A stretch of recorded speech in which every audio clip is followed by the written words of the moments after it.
starting us up on is the Rumble.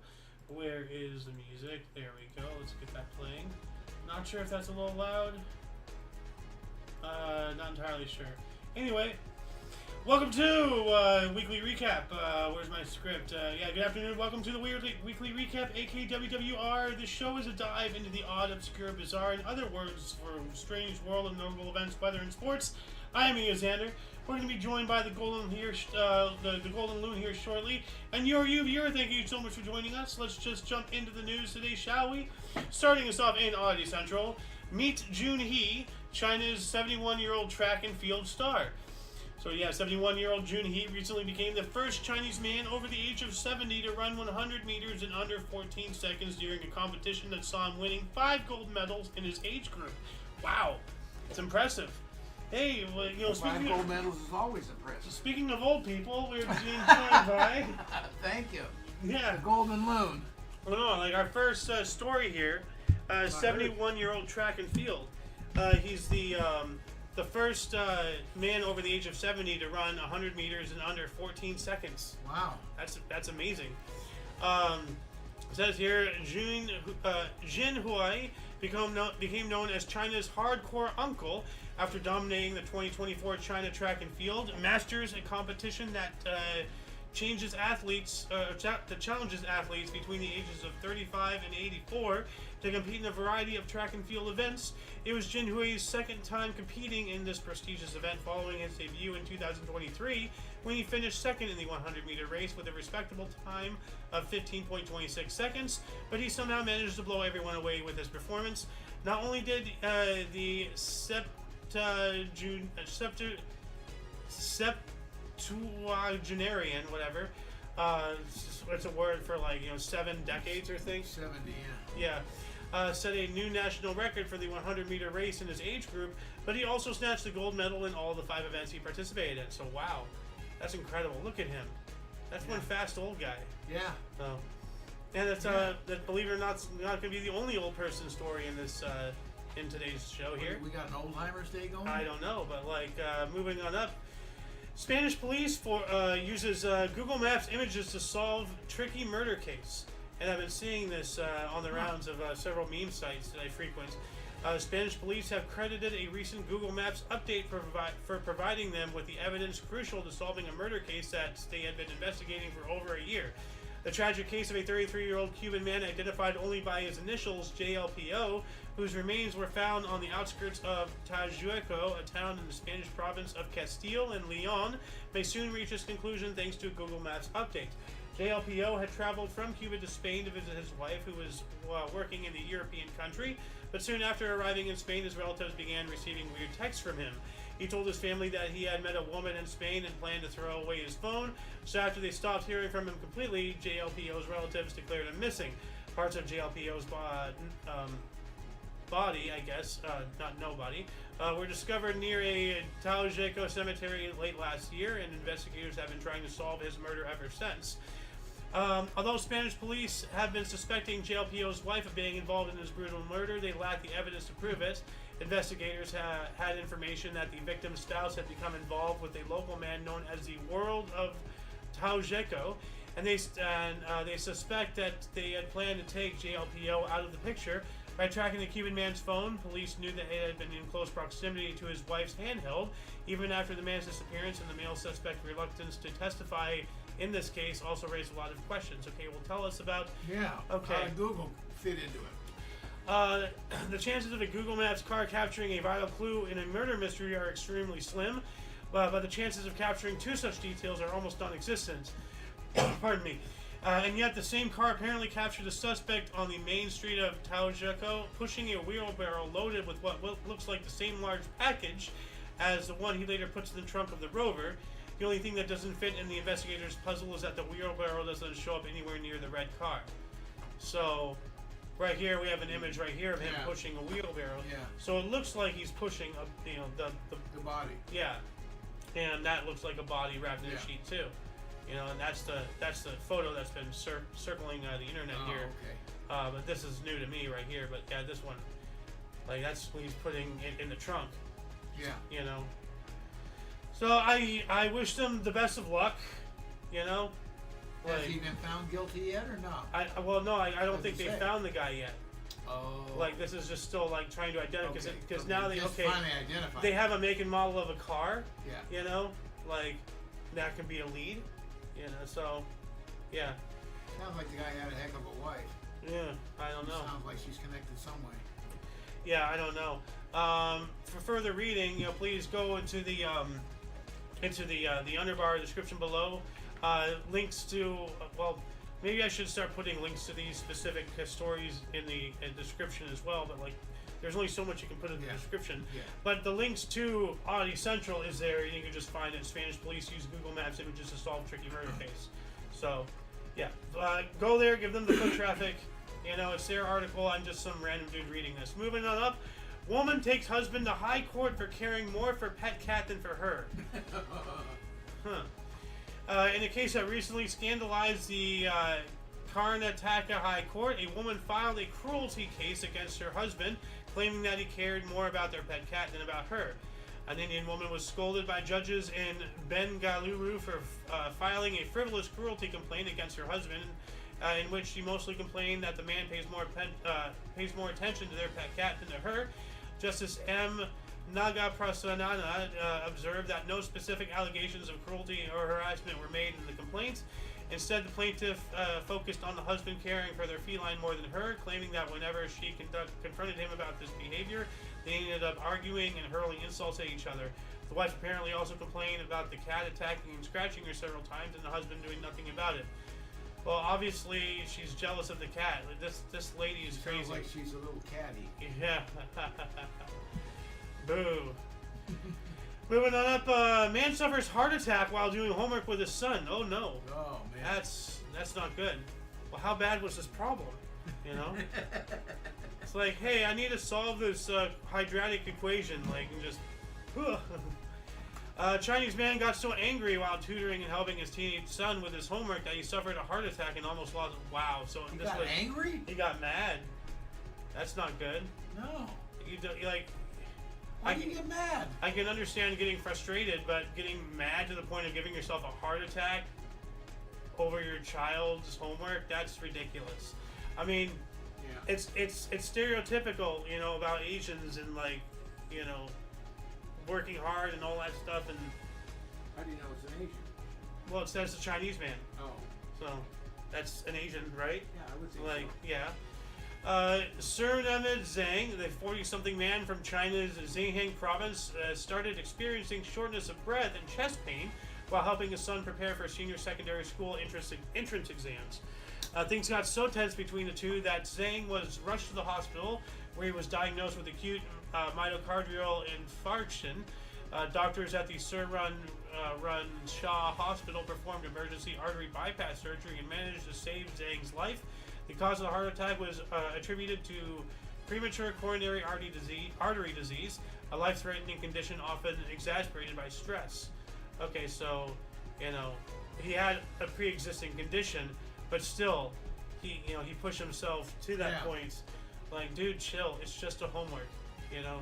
Like, especially when you have a pre-existing condition, you know, to take it easy. What are you doing? Of course, there's a reason why he has a pre-condition. That is because he's got to be in his makeup that he just goes off the rail. That is really ironic hearing that from you. From me? Yeah. Why would you say that? Mr. Appendix? I'm talking about calm. Yeah. Fraba. Yeah. Anyway, moving on up, Russian entrepreneurs sell snowman arms online. Okay. Little sticks of wood. Yeah, Russian entrepreneurs looking to make a quick buck have started selling twigs online, marketing them as perfect snowman arms and asking up to 5,300 rubles or $50 per pair. Whoa! Wow. Russian media recently reported that online classifieds platforms have been inundated with ads for snowman spare parts. Apart from the snow itself, you can buy pretty much anything online, from the hat and carrot nose to the coal eyes and buttons. Wooden twigs as arms have been particularly popular, with sellers asking from 500 rubles or $4.80 per pair to a whopping 5,300 or $50, discounted from 5,900 rubles. Marketed as long-lasting, strong, reliable, and unique, like snowflakes in winter, the wooden snowman arms are said to be the perfect purchase this holiday season. Well, I mean, people will buy anything. I mean, But you can't go out and get your own twigs. What the heck? do not underestimate the laziness of some people. Like, It takes it is more effort to order them. it is sad. Some people out there are truly pathetic, and they probably sold a few dozen of these. I wouldn't be surprised. Sold 100 of them. Who knows? Yeah. I'm just seeing if it's not telling me if there's anyone like sold, but anyway, moving on up. What else do we got here? Restaurant has been frying burgers in the same grease for over 100 years. I don't know about that. Wow. Dyer's Burgers is a popular Memphis eatery that has been frying its meat patties in the same grease for over a century, claiming it is a secret to its delicious tasting burgers. Yeah, it's probably like giving you like rancid after a while? I don't know, man. Like, you'd think that they would start cultivating new viruses in that, I don't know. in that thing. Elmer Doc Dyer founded his now famous burger joint in Memphis in 1912, betting on a secret mix of seasonings to make the patties irresistible. It worked. People loved Dyer's Burgers, but it wasn't until one fateful night when one of the cooks forgot to change the grease in the pan that they became to die for. Hold on, what's his name? Kendall Robertson, the current owner of Dyer's Burgers, claims that the next day someone came in, had a burger, and said, "That's the best burger I've ever had in my life." That skillet of grease has never been changed since, so all the burgers are still cooked in the original grease that made the restaurant famous more than a century ago. Gross. Well, they add to it, I guess. I mean, I don't know, man. Like, it might be flavorful, but at the same time, as I said, it might be cultivating a new bacteria and life form. And I'd rather not be patient zero. So I'll just go to In-N-Out. Thank you. Yeah. Yeah. So, anyway, moving on up. Professional back scratchers charge up to $130 per hour. That's pretty interesting. Sheesh. The Scratcher Girls is an unconventional relaxation therapy studio that charges clients up to $130 per hour for back scratching and tracing services. So relaxing they can put people to sleep. Sure. Over the years, they've by we it means like this news source here has featured their share of unusual services here at Oddity Central, from renting fat people by the hour to professional cuddling and human bed warmers. What the hell? I've heard of professional cuddling on the up and up. They just come in and cuddle with you. Huh. But renting fat people? Like, doesn't that sound like slavery? Like, come on, get the chunky monkeys. I don't know. Like, fat people. So we can't really say we were shocked about the world's first professional back scratching service. Founded by 55-year-old Tony George, the Scratcher Girls is the world's first back scratching studio, and it has been offering scratching and tracing services for years. George claims that she has always enjoyed getting back scratches, and one day came to the realization that she may not be the only one, so she decided to start her own back scratching service. She has been using the 3-inch long manufactured nails to scratch people's backs ever since, charging up to $130 per hour. Alright, so if you want to go get your back scratched professionally, there is an option. Feel good for a bit, but I don't know about a full hour, man. Yeah. After a while you go, okay, that's enough. Yeah. But it looks here like they're adding like massage stuff in. This doesn't look like a scratching move. Well, scratching, So- or rubbing or whatever they said.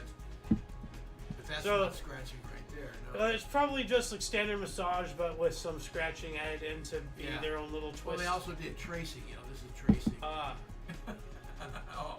What am I starting here? Yeah. Moving on up, 88-year-old finishes 26-mile marathon, proves age is just a number. Yeah. So. That's a big ass number, 26 miles. Yeah. At an age when most people struggle to move around without a cane or a crutch, 88-year-old Polu Tarshos Polorlikas just completed his 12th consecutive Athens marathon at 26.22 miles or 42.195 kilometers.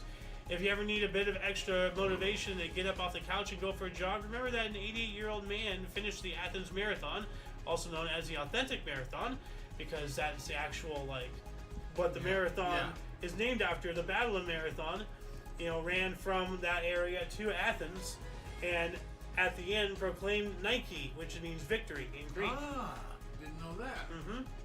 So, Yeah. yeah. But let's see here.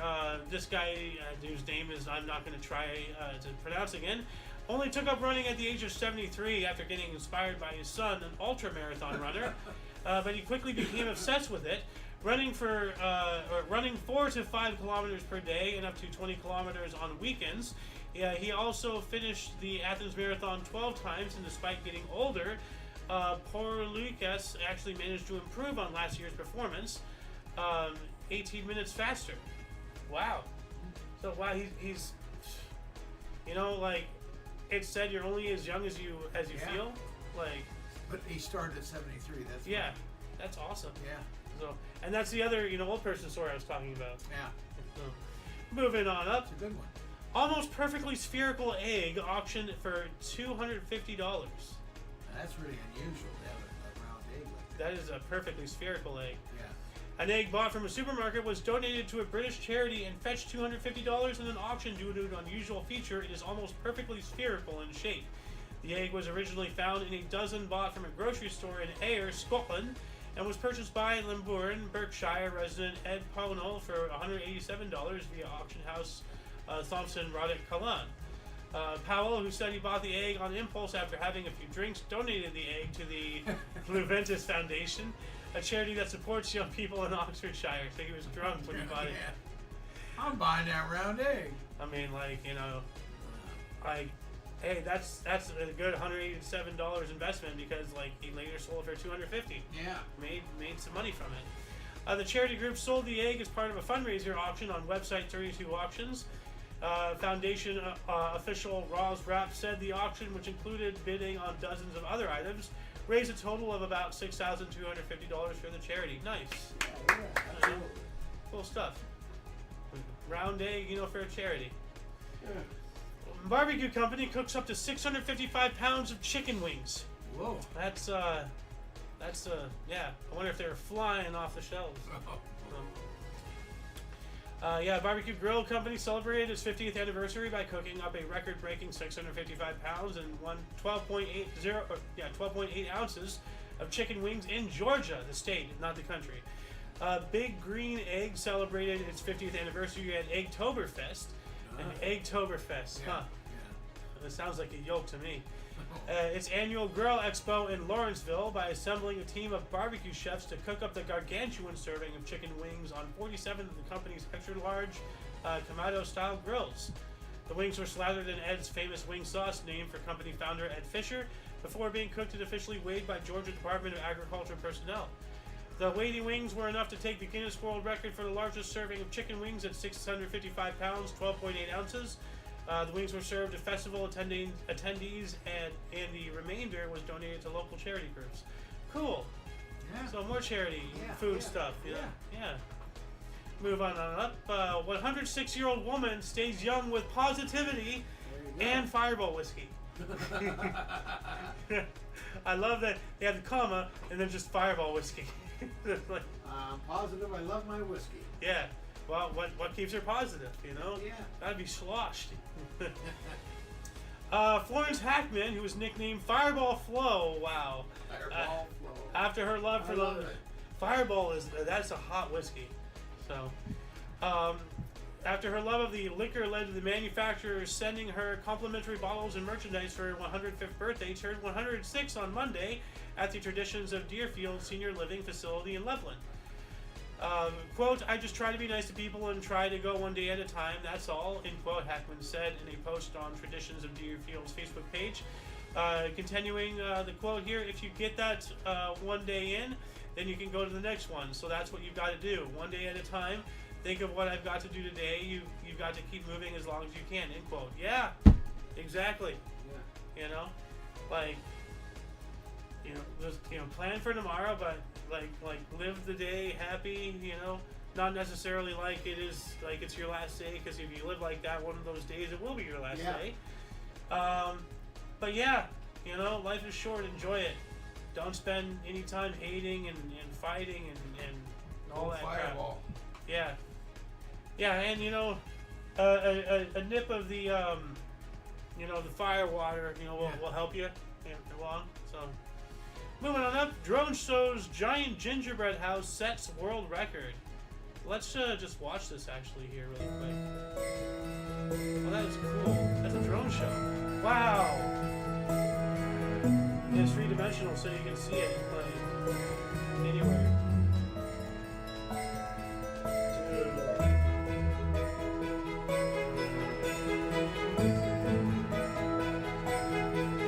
Merry Christmas, everyone out there. Happy Hanukkah. Happy Kwanzaa. Whenever Ramadan is, like, you know, just whatever you celebrate, just have a happy one out there, guys. Yeah, so that's great. Yeah.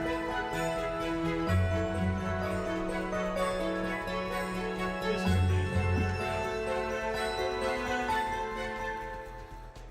Sky Elements ended up with 4,981 drones. It's a new Guinness World Records title. You're 11th.